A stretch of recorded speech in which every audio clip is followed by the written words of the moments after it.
So we'll start out with one of the most exciting applications, and that is the concept again about being able to treat peripheral vessels to be able to allow the safe passage of large bore devices to the coronary and larger structures of the heart to be able to enable structural interventions such as TAVR or to allow transferring mechanical support devices such as the Impella. And Dean Kiriakis, a good friend, lifelong friend, has had tremendous experience with this and is going to first describe his experience with using intravascular lithotripsy as part of TAVR procedures. So I'll pass the baton. Well, thank you very much, Greg. You know, I don't think there's a time in our history of interventionists for us where vascular calcification has represented such a challenge. And I do think this in part reflects the increasing age of the population we work on, the prevalence of diabetes, chronic kidney disease. And at the same time, it's created a perfect storm because simultaneously, there's never been a time where we've needed more large bore catheter access for the procedures that we do, whether it's EVAR, TVAR, TAVR, or Impella mechanical cardiac support. When we think of TAVR, we think transfemoral access, the best access, lowest mortality, lowest rate of complications. Alternative access, increased complications and cost, very clearly. I mean, our go-to alternative access has been axillary subclavian, occasionally carotid, the apical and direct aortic. I mean, these are access of the past because when we had RF3 and XT, I mean, that's what we'd have to use, and I'm glad those days are gone. And transcable, I think, is an extreme workaround for a problem that has a better solution. So this is actually a CTA of an 86-year-old woman who looked like a great candidate for a Evolut Pro 26 millimeter transcatheter heart valve.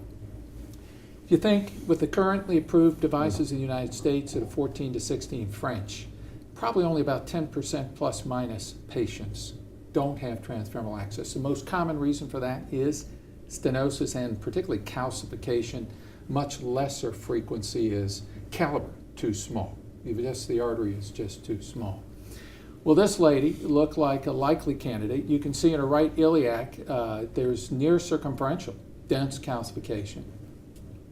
But the lumen dimensions here really look like this should be okay. Fortunately, at the time this lady was attempted, and you can see that there's already a safari wire in the apex, and what you see in the right iliac is really the introducer for a 16 French sheath because the device wouldn't go. So these are two of my partners who I get the call, and fortunately, we had our Shockwave representative working in a peripheral lab that day, and we actually planned this case because we had some concern in advance. If you look at how densely calcified both iliacs and the aortoiliac junction is. So Jesse Halsey to the rescue. We had a 7x60 shockwave balloon in the right iliac. We're going to do the aortoiliac, and I'll go back here for, if I can. This is the aortoiliac bifurcation junction. And then the device, which is a 26 millimeter Evolut Pro, and you can see the wire's been changed out to D15 wire now because even though they've iterated the Evolut platform, I think it'll track, the nose cone's been iterated, it'll track much better over D15 wire, particularly in rugged terrain. And this whole case was done successfully, conscious sedation.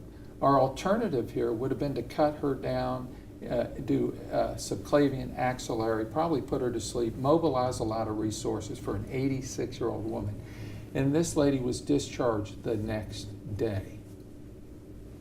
So I think this illustrates, and we now have, this is InPress, JACC Cardiovascular Intervention from all of our good friend, Carlo DiMario, who's the lead author. It's a multi-center experience of 42 consecutive IVL facilitated TAVR access cases.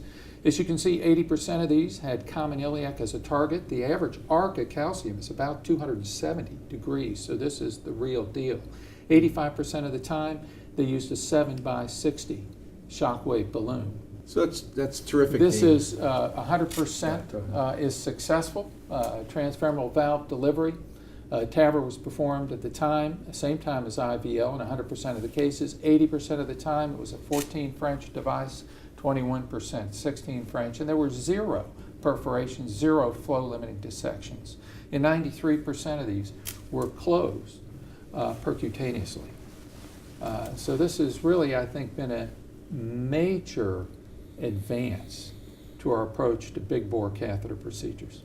So you made some really important points. I think that everybody would like to do these procedures transfemoral if they can. While yes, we do have alternative access options, transapical, the outcomes clearly aren't, that's still surgery, the outcomes clearly aren't as good. And yes, you can do subclavian or axillary or direct aortic sticks or the newer transcaval approaches, but this clearly would be a better way.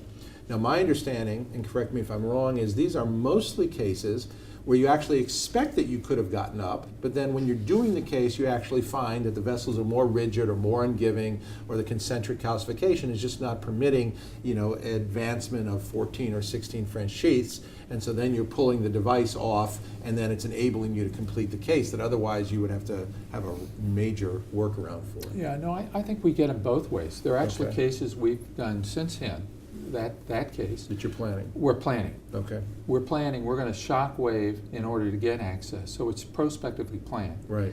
I think as we gain facility with the technology, and it becomes more user comfortable for us, I think you're going to be able to pull it off the shelf, and if you get stung, like we did in that case, where Sure. we thought the lumen dimensions would be adequate, you'll be able to pull it off the shelf and shock wave the case, or you'll plan it prospectively.